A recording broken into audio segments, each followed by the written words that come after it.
What up, y'all? Just Mr. Downtown Melo, and you're listening to the Entertainment Report on iHeartRadio, live from Orlando for Friday, September 9th, 2022, delivering some major stories and trends going on in the world of entertainment and beyond. You can follow the show on Facebook, Twitter, or Instagram, facebook.com/The Entertainment Report with Ray Melo, that's RAYMELO, on Twitter at The Enter Report, or on Instagram at The Entertainment Report. You can listen to the show anytime you want on iHeartRadio. Just go to iHeart.com or your iHeart phone app, search for The Entertainment Report, and it'll take you to the page. Queen Elizabeth II, the longest-serving monarch in British history, died at her Balmoral estate in Scotland on Thursday at the age of 96, Buckingham Palace announced. The palace read the statement. The Queen died peacefully at Balmoral this afternoon. The King and Queen's consort will remain at Balmoral this evening and will return to London tomorrow.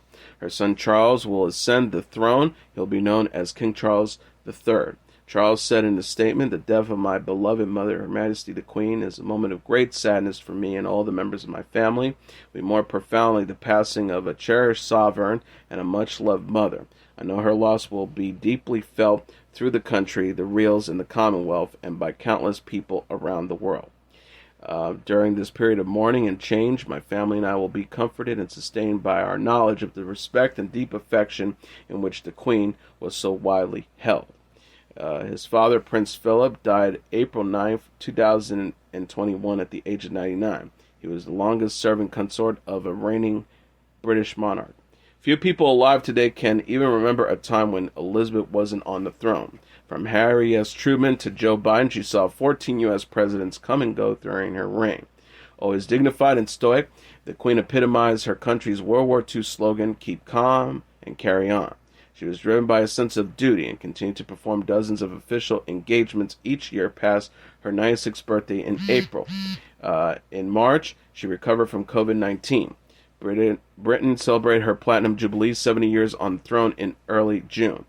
A stickler for detail, the Queen was permanently aware that she was the figurehead of Britain and the Commonwealth, countless countries over which she presided, and could never afford to have an off day. She pledged in the speech made on her 21st birthday, "I declare before you all that my whole life, whether it be long or short, shall be devoted to your service and the service of our great imperial family to which we all belong." Yet Elizabeth wasn't even destined to be queen when she was born Princess Elizabeth Alexandra Mary on April 21st, 1926 in London, to Prince Albert, Duke of York, later to become King George VI, Elizabeth Bowes' line. Her father was the second son of King George V and Queen Mary Elizabeth, and, as such, was not expected to become sovereign. So Elizabeth, as she was known, got to enjoy her first decade with younger sister Margaret without the pressures of being the heir apparent. But all that changed with the abdication crisis of 1936, when her uncle King Edward VII gave up King Edward VIII gave up the throne to spend his life with American divorcee Wallis Simpson. With the outbreak of World War II, Elizabeth and Margaret were sent to live in Windsor Castle, 20 miles west of London, to keep them away from German bombing raids of the capital. She played a part in the war effort even as a teenage princess. At age 14, she made radio broadcasts aimed at reassuring Britain's children against the Nazi threat. She declared, "In the end, all will be well, for God will care for us and give us victory and peace." During the final few months of the war, once she turned 18, Elizabeth even trained to become a mechanic, alongside some of her subjects as part of the Auxiliary Territorial Service. Famously, as conflict ended in Europe on May 8, 1945, Elizabeth and Margaret were allowed out of Buckingham Palace to partly anonymously with the hundreds of thousands of citizens celebrating in the streets of London. She said in an interview with the BBC in 1985, "I remember lines of unknown people linking arms and walking down Whitehall. All of us just wept alongside on a tide of happiness and relief." 2 years later, the young princess was married to Philip Mountbatten, the son of Prince Andrew of Greece. She had been smitten with him for years, but her father wasn't keen on their union. He regarded the boisterous and outspoken Philip as too tough and rugged around the edges for his gentle daughter. Within months, they had their first child, Charles, followed by Anne, Andrew, and Edward over the next 16 years. Elizabeth and Philip were in Kenya when her father, King George VI died on February 6, 1952.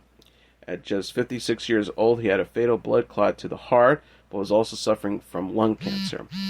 During her first reign as queen, the young monarch traveled more than 40,000 miles and visited 12 countries between November 1953 and May 1954. In all, she journeyed to 128 countries and 265 overseas visits during her lifetime. Tragedy struck in 1979 when Lord Louis Dickey Mountbatten, her husband's uncle, died when the Irish Republican Army terrorists bombed the fishing boat he was on off the coast of Ireland. Mountbatten and 3 others, including one of his grandsons, were killed. 3 years later, the Queen came face-to-face with an intruder inside her bedroom at Buckingham Palace. The jobless father of 4, Michael Fagan, scaled the walls surrounding the palace, then clambered up a drain pipe into the Queen's private apartment. Once inside, he spent several moments talking to the monarch before she raised an alarm. Fagan was never charged and seemingly meant no harm to the Queen. The love lives of her children caused Elizabeth more heartache. Her 3 eldest all went through divorces. When Charles, then 32, married 19-year-old Lady Diana Spencer in 1981, rumors surfaced that he had been pressured by his family into tying the knot. Soon they had sons William and Harry, and in 1985, Andrew married Sarah Ferguson, who was awarded the title Duchess of York. Soon they were making unwanted tabloid headlines of the fiercely private Queen. The Queen described 1992 as a horrible year, and perhaps with some justification. During a 12-month period, Charles and Diana separated as stories swirled about her alleged cheating and his affair with Camilla Parker Bowles. Princess Anne got divorced from her husband, Captain Mark Phillips, while Andrew and Sarah Ferguson also ended their marriage. As if to further rub salt into her wounds, the Queen's favorite residence, Windsor Castle, was extensively damaged by fire. In 1997, Elizabeth faced intense media scrutiny following the death of Princess Diana in a Paris car crash. Despite mounting pressure from the public for her to make a statement, the Queen stayed behind closed doors for days, paying tribute to her former daughter-in-law. Stories circulated that she did not want to give Diana a royal funeral, which only fueled public sentiment against the monarch. At the start of the 21st century, Elizabeth experienced 2 great losses within a matter of weeks.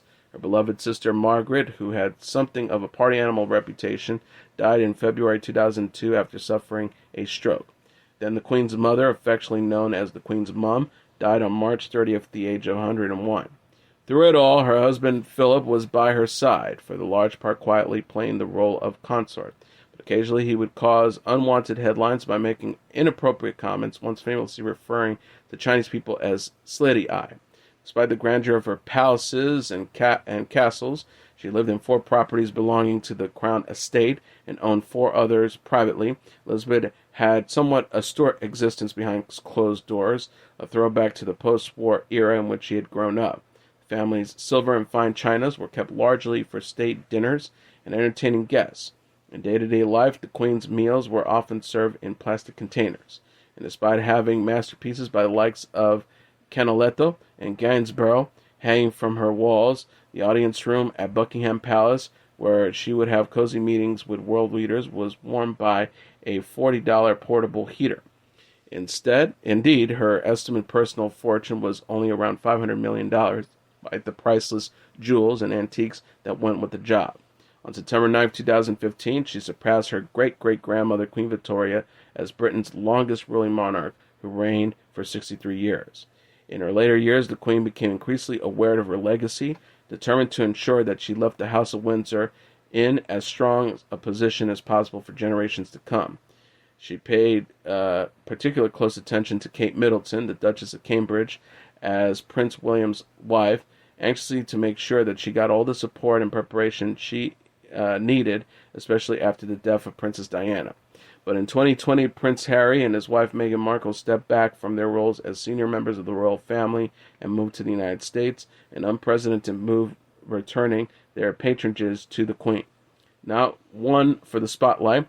When she wasn't on duty, Elizabeth liked reading mysteries, working on crossword puzzles, and watching soaps and wrestling on television. A horse enthusiast, she would go often on rides around the grounds of one of her country homes and enjoy attending races. And of course, she was a dog lover, owning some 30 corgis during her lifetime, as many as 5 at a time. Her cousin, Margaret Rhodes, who knew Elizabeth since childhood, said the Queen was a simple country girl at heart. Her presence gave people, quote, a sense of safety despite conflict, political upheaval, and everything else going on in the world. Speaking before Elizabeth's death, Margaret said, I think that she herself does all the things that she's proud to do, like putting on a crown and opening Parliament. But at the same time, she likes to take her dogs for a walk, talk to the ponies, and pull out weeds she sees. She is a mixture. Along with numerous tributes from the United Kingdom's citizens and her royal court, fellow world leaders, rock icons, and other figures from around the globe came together to mourn the monarch's passing. Paddington the Bear, who recently filmed a video with the Queen, sorrowfully said, "Thank you, ma'am, for everything." Singer and friend to the royal family, Sir Elton John, released a statement on Thursday, noting, along with the rest of the nation, I'm deeply saddened to hear the news of Her Majesty Queen Elizabeth's passing. She was an inspiring presence to be around and led the country to some of our greatest and darkest moments with grace. Rolling Stone frontman Sir Mick Jagger posted on social media, "For my whole life, Her Majesty the Queen Elizabeth II has always been there. In my childhood, I can recall watching her wedding highlights on TV. I remember her as a beautiful young lady to the much-beloved grandmother of the nation. My deepest sympathies are with the royal family." Victoria Beckham, the Spice Girls singer and fashion designer, wrote, "Today is a very sad day, not just for our country, but for the entire world. I'm deeply saddened by the passing of our beloved monarch, Her Majesty the Queen. She'll be remembered for her steadfast loyalty and service, and my thoughts are with the royal family at this incredibly sad time." Bette Midler tweeted, "We will never see her likes again. She was steadfast, staunch, and dedicated until the very end. 70 years of duty, unbelievable." Helen Mirren, who played the Queen in 2006's film The Queen, shared on Instagram, "I'm proud to be an Elizabethan. We mourn a woman who, with or without the crown, was the epitome of nobility." Rock icon Ozzy Osbourne stated on Twitter, "I mourn with my country the passing of our greatest queen. With a heavy heart I say it, it is devastating, the thought of England without Queen Elizabeth II." Ozzy's wife Sharon Osbourne posted a tribute as well by tweeting, "Rest in peace, Queen Elizabeth II, the embodiment of strength, dignity, and unwavering commitment to her vow. May you be at peace beside His Royal Highness the Prince Philip, Duke of Edinburgh. Long live the King." Sylvester Stallone wrote on Instagram in a post with a picture of him meeting the Queen, "May this great Queen rest in peace. The world will never see the likes of her again." Janet Jackson posted a throwback snap of herself meeting the monarch, writing, "May you rest in peace, Queen." Kris Jenner wrote, "Rest in peace, Her Majesty Queen Elizabeth II, graceful, dedicated, elegant, unforgettable. Today and always we will remember her as one of the greatest leaders our world has ever seen. I send my love and condolences to the royal family." Reese Witherspoon posted a picture of Her Royal Highness with the caption, "Rest in peace, Queen Elizabeth II." Jennifer Gardner shared along with a photo of Queen Elizabeth, "What an elegant, incredible woman." The Chelsea Football Club added, "Chelsea's football club is deeply saddened to learn of the passing of Her Majesty Queen Elizabeth. We will join those mourning in the UK and across the world. We would like to send our condolences to the royal family and everyone affected by this very sad news." Stella McCartney wrote, "It is with great sadness that we mourn today the passing of Her Majesty the Queen. On behalf of the Stella McCartney team, I would like to express my sincere condolences to the royal family." Bravo star Andy Cohen simply posted an art piece featuring the Queen. Socialite Paris Hilton said, "The original girl boss, one of the most inspirational women, the end of an era, rest in peace." Singer Maren Morris posted an acoustic cover of Patty Griffin's Up to the Mountain in honor of the Queen. Barbara Streisand penned on Instagram, "Sad to hear about the passing of Queen Elizabeth II. She was a constant for us all, respected around the world. May she rest in peace." Actor and comedian Stephen Fry lamented, "I don't know why I'm sobbing. Silly, really. Oh dear." Whoopi Goldberg expressed her condolences on Twitter, writing, "Several years ago I met Queen Elizabeth at the Royal Variety performance in 2009.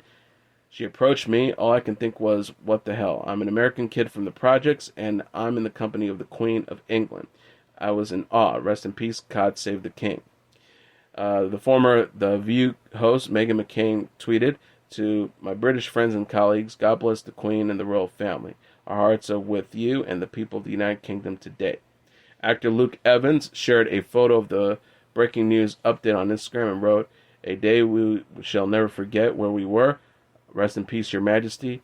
The constant we have become so used to is now no more."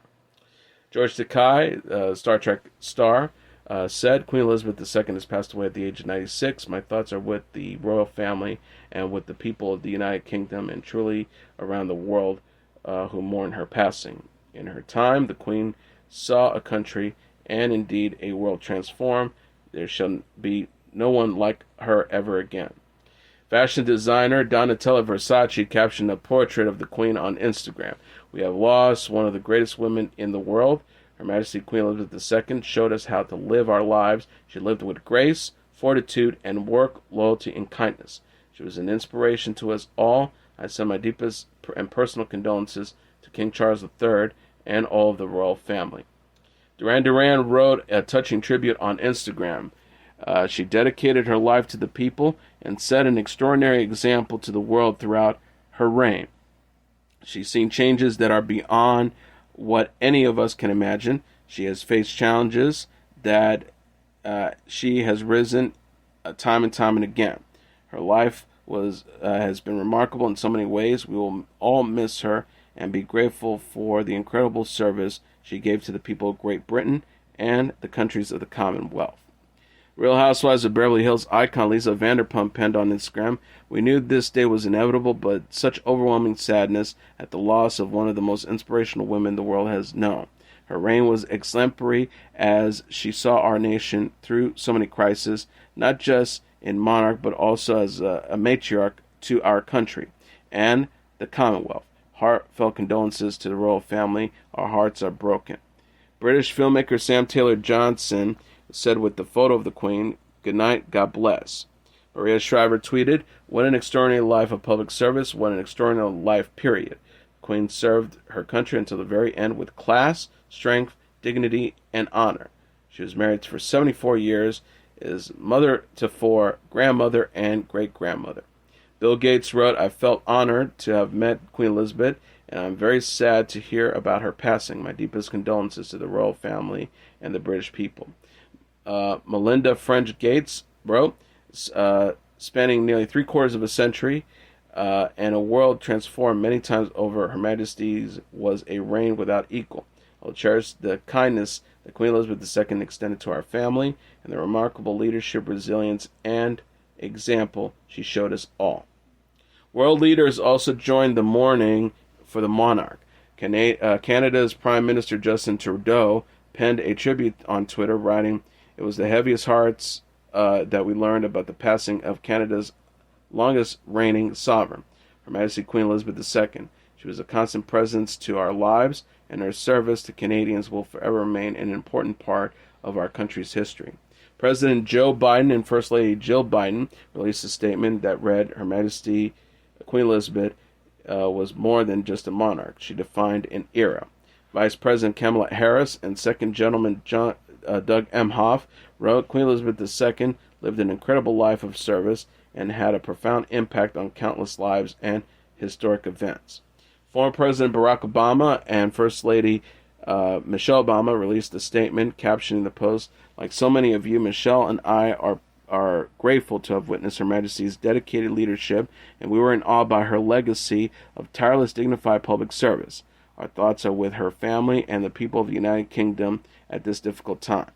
Ukrainian Prime Minister Volodymyr Zelensky wrote, "It is with deep sadness that we learn of the death of Her Majesty Queen Elizabeth II. On behalf of the people, we extend sincere condolences to the royal family, the entire United Kingdom, and the Commonwealth over this irreparable loss. Our thoughts and prayers are with you." Sheikh Mohammed bin Zayed Al Nahyan, the president of the United Arab Emirates, wrote, "I extend my sincere condolences to the family of Queen Elizabeth II and the people of the UK. Her Majesty was a close friend of the UAE and a beloved, respected leader whose long reign was characterized by dignity, compassion, and tireless commitment to serving her country." The 39th U.S. President, Jimmy Carter, said in a statement following the Queen's death, Her dignity, graciousness, and sense of duty has been an inspiration, and we join the millions around the world in mourning a remarkable leader. Former President Bill Clinton said in a statement, Hillary and I mourn the passing of Her Majesty Queen Elizabeth II, and we join the people across the United Kingdom and the Commonwealth and all around the world in giving thanks for her extraordinary life. Throughout her remarkable 70-year reign, she led Britain through greatest transformations with unfailing grace, dignity, and genuine care for the welfare of all its people. In sunshine or storm, she was a source of stability, serenity, and strength.